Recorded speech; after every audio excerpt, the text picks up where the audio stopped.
Hello everyone, welcome back to my channel KR study classes. आज के इस video में हम पढ़ने वाले हैं क्लास 11th का हिंदी अंतरा का चैप्टर नंबर 16, जो कि है घर में वापसी। और इसके जो लेखक हैं वो हैं धूमिल।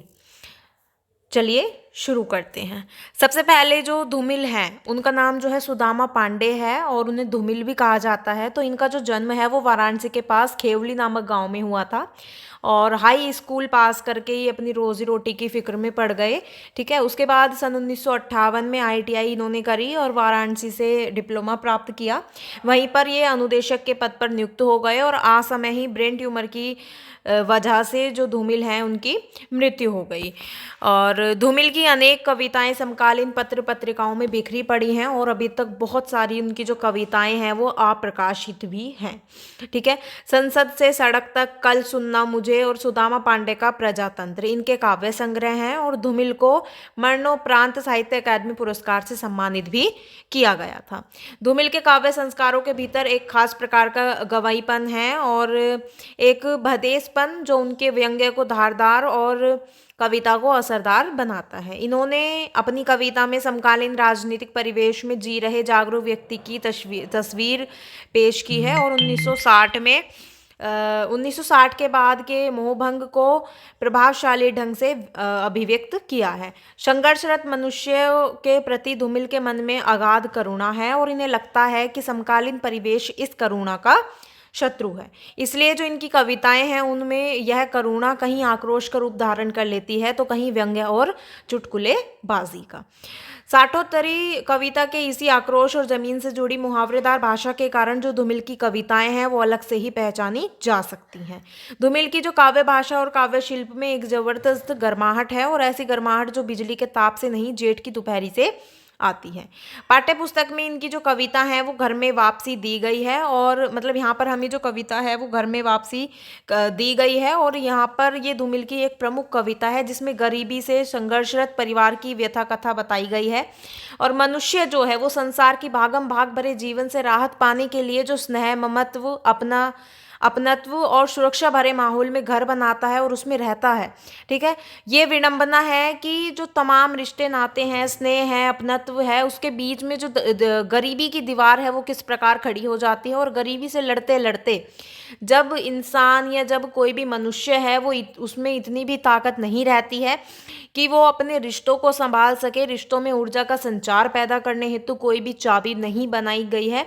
ठीक है, यानी कि रिश्तों में ऊर्जा का संचार पैदा करने हेतु कोई चाबी बनाई जा सके, इतनी भी जो ताकत है वो उस मनुष्य में नहीं होती है गरीबी से लड़ते हुए और इस जटिल ताले को खोला जा सके। ठीक है, यानी कि कोई ऐसी चाबी बनाई जा सके और उस जटिल ताले को खोला जा सके।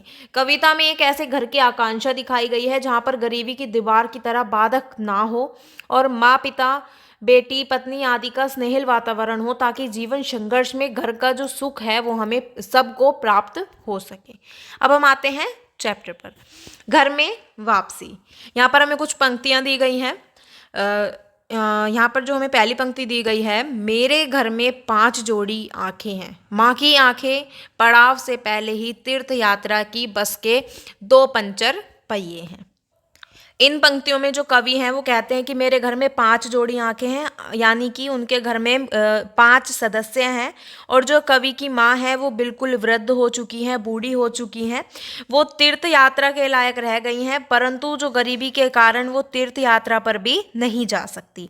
ये उनके जीवन का अंतिम चरण है और उनकी जो आंखें हैं वो बस के 2 पंचर पहियों की तरह हैं जो मंजिल के अधर में मुसाफिर को छोड़ देती हैं। यानी कि उनकी जो आंखें हैं उनसे भी अब उनको सही से दिखाई नहीं देता है। ठीक है, नेक्स्ट पर आते हैं। पिता की आंखें लो साईं की ठंडी शलाखें हैं, बेटी की आंखें मंदिर में दीवट पर जलते घी के 2 दिए हैं। इन पंक्तियों में जो कवि हैं वो कहते हैं कि जो पिताजी की आंखें हैं वो भी बुझी हुई सलाखों की तरह हैं और जिस प्रकार औजार बनाने वाली भट्टी के शांत होने पर सलाखें भी ठंडी पड़ जाती हैं, उसी प्रकार इस परिवार की गाड़ी चलाते चलाते इनके जो पिताजी हैं उनकी भी जो ऊर्जा है वो खत्म हो चुकी है, वो कम हो गई है और समय एवं गरीबी की मार ने उनको निस्तेज बना दिया है। कवि के घर में एक बेटी है, यह बेटी घर में मंदिर के जलते हुए उस दीपक के समान है जो प्रकाश फैलाता रहता रहता है और जिस प्रकार मंदिर में दीपक उसको प्रकाशित करता है और उसकी पवित्रता का प्रतीक होता है, इसी प्रकार घर में यह बेटी है जो घर की पवित्रता व प्रकाश की किरण है। नेक्स्ट पर आते हैं, पत्नी की आंखें आंखें नहीं हाथ हैं जो मुझे थामे हुए हैं। इन पंक्तियों में जो कवि हैं वो कहते हैं कि मतलब यहाँ पर वो पत्नी के बारे में बताते हैं कि जो उनकी पत्नी है, ठीक है, कवि इन पंक्तियों में कवि कहते हैं कि जो पत्नी मेरी पत्नी है वो निरंतर गरीबी के मार को झेलते हुए भी अपने पति को हतोत्साहित नहीं होने देती, यानी कि निराश नहीं होने देती, और वह अपने पति का भरपूर साथ देती है। वह उनको बिल्कुल भी विचलित नहीं होने देती और वो गरीबी में भी अपने पति की हमसफर हमेशा बनी रहती है और अभी भी वो उनकी हमसफर बनी हुई है। नेक्स्ट पर आते हैं, वैसे हम स्वजन हैं, करीब हैं, बीच की दीवार के दोनों ओर, क्योंकि हम पेशेवर गरीब हैं। इन पंक्तियों में जो कवि हैं वो कहते हैं कि गरीबी की मार को झेलते हुए भी जो हमारे रिश्ते हैं वो मधुर बने हुए हैं, हम सभी में आत्मीयता विद्यमान है, लेकिन जो हमारे बीच गरीबी की दीवार खड़ी हुई है जिसके कारण ना तो हम अपने मन की बात कह सुन पाते हैं और ना ही एक दूसरे के प्रति अपने जो कर्तव्य हैं उनको ठीक प्रकार से बता पाते हैं, ठीक है। हम जन्मजात गरीब हैं और गरीबी हमें विरासत में मिली हुई है।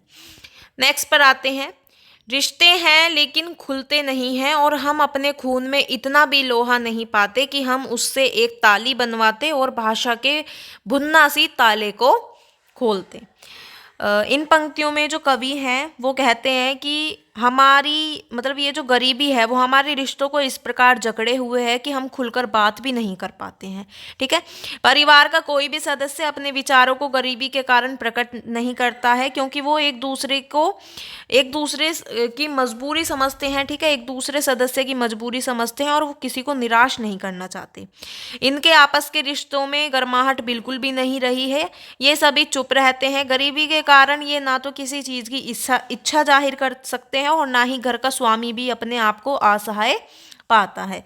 इनमें गरीबी के कारण परस्पर संवादहीनता है और इनके रिश्तों में इतनी ऊर्जा भी नहीं बची है कि जो इनके बीच जंग खाई हुई भाषा रूपी ताला है उसको ये खोल सकें और ये अपनी जो बात है उसको एक दूसरे को खुलकर कह सकें। नेक्स्ट पर आते हैं, रिश्तों को सोचते हुए आपस में प्यार से बोलते, कहते कि ये पिता है, यह हमारी माँ है, यह मेरी बेटी है, पत्नी को थोड़ा अलग करते, तू मेरी हमसफर है। हम थोड़ा जोखिम उठाते, दीवार पर हाथ रखते और कहते यह मेरा घर है। इन पंक्तियों में जो कवि हैं वो कहते हैं कि गरीबी के कारण एक घर में रहते हुए भी हम सब जो हैं एक दूसरे से दूर हैं और जो गरीबी की दीवार है उसने हमारे आपस के रिश्तों में जो ऊर्जा है उसको कम कर दिया है। परिवार के सदस्य एक दूसरे के प्रति अपने फर्ज को निभाने में अपने को असमर्थ पाते हैं और पुत्र पिता के प्रति अपने कर्तव्य का जो निर्वाह है वो नहीं कर पाते हैं और ना ही जो घर के अन्य सदस्य हैं वो भी अपने प्यार को या अपने कर्तव्यों को एक दूसरे के सामने बता नहीं पाते हैं, जाहिर नहीं कर पाते हैं, ठीक है। गरीबी के कारण इन सब में आपस में जो प्यार है वो अब कम हो गया है, मतलब कम नहीं हुआ है लेकिन वो एक दूसरे को अपना प्यार बता नहीं पा रहे हैं कि हम आपसे कितना प्यार करते हैं और जो प्यार है वो जाहिर नहीं कर पा रहे हैं आपस में, ठीक है। क्योंकि जो पिता है वो पिता के प्रति पुत्र अपने कर्तव्यों का जो निर्वाह है वो नहीं कर पा रहे हैं, ठीक है, वो बता नहीं पा रहे हैं, ठीक है। और वो कहते हैं कि वे सब भी नहीं कह सकते कि ये मेरी प्यारी माता जी हैं, वे बेटी हैं और वे मतलब कि हम सब, वो कहते हैं कि हम सब के बीच में जो संवादहीनता है वो बहुत बिल्कुल भी अब नहीं रही है। सॉरी, मतलब संवाद करने की जो एक क्षमता है, जो एक ताकत है वो बिल्कुल भी नहीं रही है और पुत्री भी समझती है कि संवादहीनता का कारण घर की गरीबी है। वे अपनी पत्नी को अपना हमसफर बताने में भी झिझक रहे हैं और उनकी झिझक इसलिए है क्योंकि पत्नी इस गरीबी में उनका साथ दे रही है परंतु वे पत्नी के प्रति अपना कोई भी फर्ज पूरा नहीं कर पा रहे हैं। कवि जो है वो कहते हैं कि अपने घर को घर कहने में भी सकुचा रहे हैं क्योंकि गरीबी के कारण उनमें यह कहने की हिम्मत भी नहीं बची है कि वे अपने बीच खींची दीवार पर हाथ रखकर यह कह पाते कि ये मेरा घर है, ठीक है। यानी कि जो कवि हैं वो कहते हैं कि गरीबी के कारण वो आपस में जो घर के सदस्य हैं वो आपस में प्रेम नहीं कर पा रहे हैं, आपस में बातें अपनी एक दूसरे के साथ साथ शेयर नहीं कर पाते हैं, बता नहीं पाते हैं, ठीक है। वो कहते हैं कि हम एक दूसरे से ये भी नहीं कह पा रहे हैं कि ये हमारी प्यारी माता हैं, ये हमारी बेटी है, ये हमारी पत्नी है। पत्नी को हमसफ़र बताने में वो झिझक रहे हैं, क्योंकि इतनी गरीबी में भी जो उनकी पत्नी है वो उनका साथ दे रही हैं, ठीक है। उनका हमसफ़र बनकर वो उनके हर मोड़ पर खड़ी हैं। और जो कवि हैं वो कहते हैं कि जो गरीबी की दीवार है उसके कारण वो अपने घर की दीवार पर हाथ रखकर ये नहीं कह पा रहे हैं कि हाँ यह मेरा घर है, ठीक है। और मतलब गरीबी के कारण वो ये भी नहीं बता पा रहे हैं सब कि हाँ ये मेरा घर है। और यहाँ पर जो हमारा चैप्टर है वो कंप्लीट होता है। अगर आपको समझ आया हो, वीडियो अच्छी लगी तो वीडियो को लाइक कमेंट शेयर ज़रूर करें और मेरे चैनल को सब्सक्राइब करें। Thank you.